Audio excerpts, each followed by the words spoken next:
You live in a world where the senses combine to create unique experiences. They work together in harmony with your surroundings to foster relationships, spark inspiration, build enthusiasm, find contentment. But take one sense away, and the experience suffers, sometimes with dramatic differences.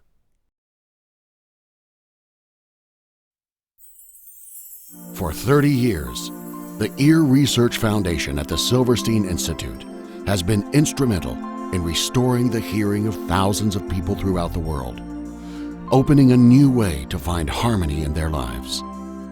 I've been involved in R&D all my life and always wanted to find better ways to make people hear better and balance better, cure dizziness. And when I was at Harvard for 8 years, I had a lab where I did a lot of research. And when I went to Penn for 3 years, I had the same sort of academic lab where I was doing research projects.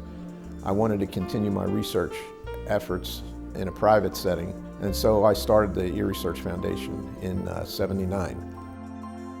From that small lab and research center, several crucial inventions were created. Surgical procedures were improved upon and perfected, new techniques developed, and the Ear Research Foundation began to find a place of favor and prestige throughout the world's medical community. Perhaps most importantly, the Ear Research Foundation's fellows, doctors who came to learn and to partner with the foundation, are now operating in over 30 locations throughout the United States. What the fellowship does is it basically gives you about 5 years of experience, of really good experience packed into 1 year. It's very heartwarming to see what our efforts here and our educational and teaching efforts are promoting. All of these guys are doing great jobs. However far-reaching the impact of the Ear Research Foundation, it begins with an individual with a need. My hearing deteriorated now to approximately 90 dB lost in my left ear, which I still have a hearing aid on. 1982, I lost total hearing due to another virus, as I was told by a doctor, in my right ear. So from 1982 to 2009, I guess that's 27 years, I've been totally deaf in this ear. I started noticing after a while that I never placed a phone to my left ear. It would always go to my right ear. But it really wasn't until my 50s when progressive loss just really caught up, and I finally did get a hearing aid for the first time. Then Meniere's came along, and I was beyond the help of a hearing aid at that point. I would have to have people to repeat questions like several times, and you can see the frustration on their faces. Well, we brought her home when she was 5.5 from China, and we knew she was profoundly deaf, and I had researched implants prior to bringing her home. And so we met with Dr. Wazen. He confirmed that she was a candidate, and we went through the testing and so forth, and she was implanted on her right side in February of '07 and her left side in March of '08. This is a cochlear implant, perhaps the most remarkable of the new instruments of hearing. Once activated, it takes some getting used to. That's why Ear Research Foundation has frequent seminars covering innovations in hearing restoration, free lectures throughout the community, and multiple support groups for those individuals who are sharing their knowledge about these evolving technologies. Although the cost of such devices and certain medicines or procedures are sometimes prohibitive, the Ear Research Foundation's doctors and medical professionals donate their time and money to reach out to those who cannot afford this kind of care. And they team up with other community organizations, such as the Sertoma Club, to provide hearing aids and implants created to improve or restore hearing. My wife has been after me for some time because she's becoming very aggravated with her inability to be able to communicate with me. He says, get something done or leave the house. So I left the house, went to Sertoma, and found the solution.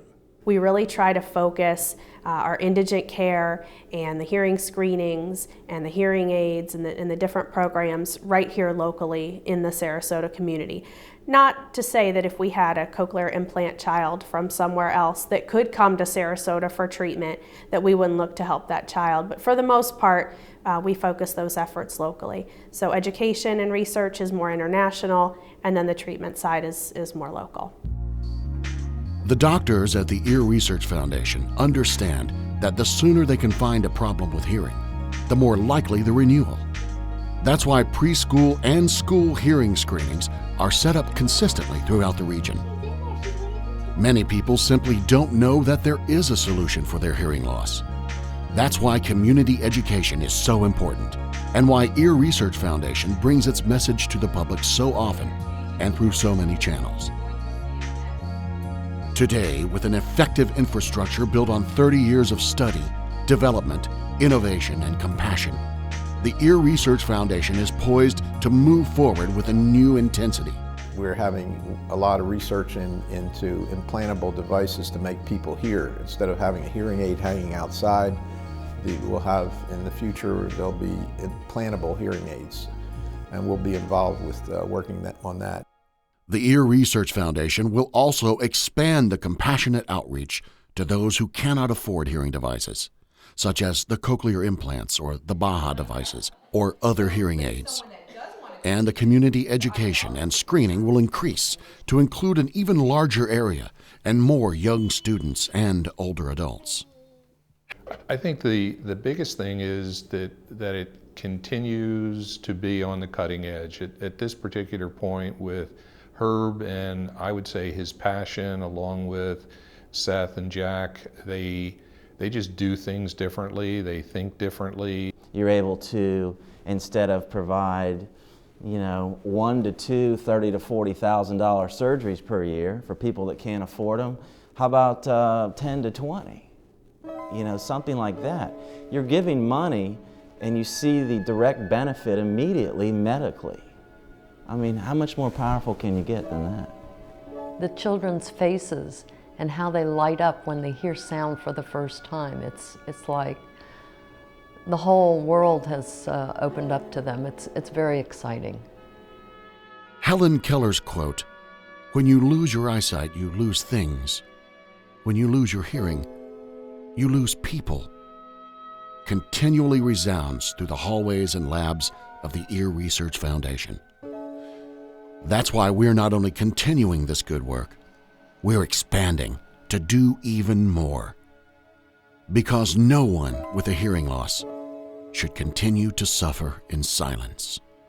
After being deaf in my right ear for 27 years, I can now hear you standing on my right in a whisper.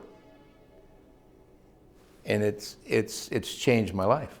We put a headband test on these people to get the bone conduction device to test them in the office.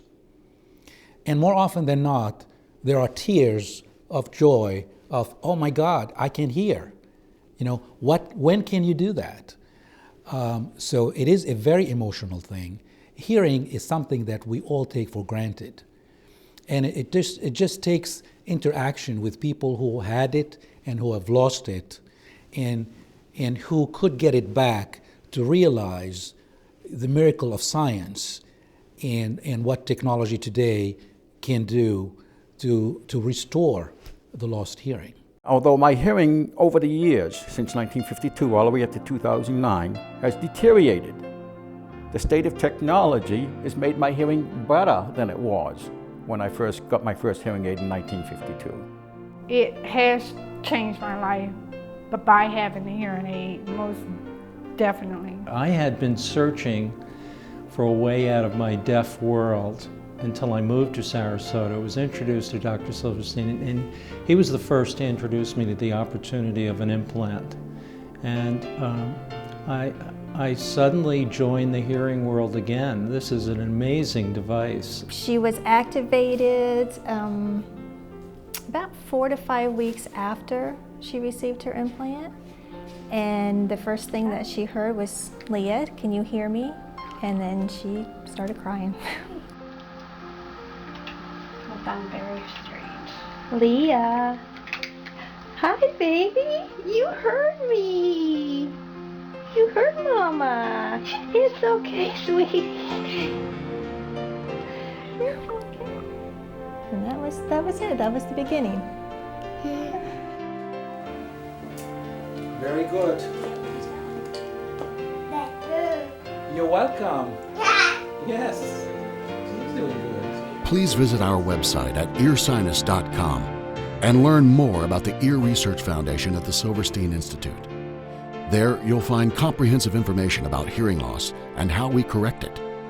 You can also find CDs for sale from Doc and the Ear Originals, a jazz band whose players include Dr. Silverstein and Dr. Wazin from the Foundation.